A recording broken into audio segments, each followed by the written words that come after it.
আজি আমি যোৰহাট জিলা লেখিকা সমাৰোহ সমিতিয়ে তিতাবৰ শাখা লেখিকা সমিতিৰ সহযোগত আমি সাহিত্য সভা ভৱনত দুটি অনুষ্ঠান আমি অনুষ্ঠিত কৰিলোঁ। প্ৰথমটি হৈছে আমাৰ বক্তৃতা অনুষ্ঠান। আমি দুগৰাকী বক্তাক তাৰ বাবে নিমন্ত্ৰণ কৰিছিলোঁ। প্ৰথমটো হৈছে ডাকৰ বচন অসমীয়া সমাজত ইয়াৰ প্ৰভাৱ। সেই বিষয়লৈ বক্তব্য আগবঢ়ালে ৰুণিমা বৰুৱা, তেখেত কাকজান মহাবিদ্যালয়ৰ অৱসৰপ্ৰাপ্ত উপাধ্যক্ষা। আৰু দ্বিতীয়গৰাকী বক্তা হৈছে সৃষ্টিশীল সাহিত্যত নাৰীৰ ভূমিকা। সেই শিক্ষক বক্তৃতা প্ৰদান কৰিলে ডক্টৰ মধুস্মিতা চাংকাকতি, তেখেত বাহনা মহাবিদ্যালয়ৰ মুৰব্বী অধ্যাপিকা অসমীয়া বিভাগৰ।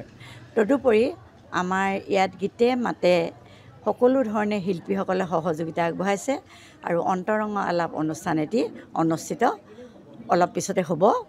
গতিকে এই সুযোগতে মই তিতাবৰ শাখা লেখিকা সমাৰোহ সমিতিক ধন্যবাদ আৰু কৃতজ্ঞতা জ্ঞাপন কৰিছোঁ।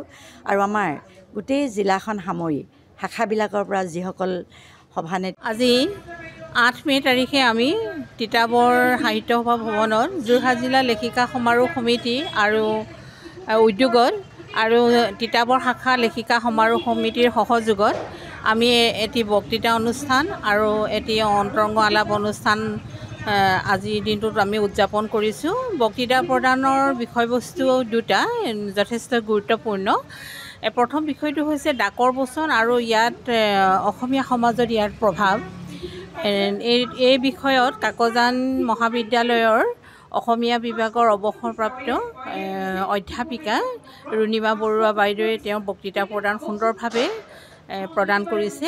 আৰু দ্বিতীয় বিষয়টো হৈছে যে অসমীয়া সাহিত্যত নাৰীৰ ভূমিকা। এই বিষয়টো ডক্টৰ মধুস্মিতা চাংকাকতি, বাহনা মহাবিদ্যালয়ৰ তেওঁ অধ্যাপিকা অসমীয়া বিভাগৰ, তেখেতে বক্তৃতা প্ৰদান কৰিছে।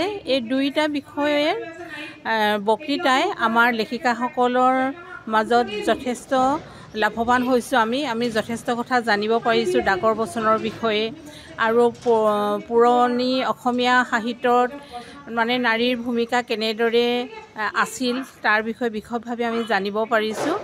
আৰু ইয়াৰ পাছতে আমাৰ যি অন্তৰংগ আলাপ আছে তাতে আমাৰ যোৰহাট জিলা লেখিকা সমাৰোহ সমিতিৰ সদস্যসকল আৰু তিতাবৰ শাখা লেখিকা সমাৰোহ সমিতিৰ সদস্যসকলে তেওঁলোকৰ মনৰ ভাৱেৰে তেওঁলোকৰ নিজস্ব প্ৰতিভাৰে তেওঁলোকে পৰিৱেশন কৰিব গীত, মাত, কবিতা, নৃত্য আদিৰে আজিৰ অনুষ্ঠানটো জীপাল হৈ পৰিব।